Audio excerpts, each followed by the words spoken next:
As this Russian 9K-35 Strela-10 short-range surface-to-air missile system tries to target objects in the sky, it gives up its location for a Ukrainian drone flying close by. As the drone can locate the SAM's position and the Strela system fails to detect and target the drone, the outcome doesn't look good for the system.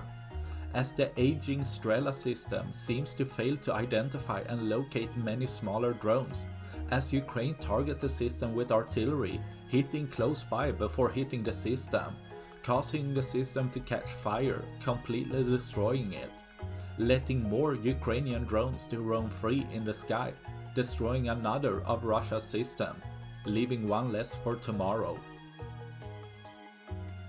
That's all I had for this video. Please like and subscribe for more. Thanks for watching. Bye.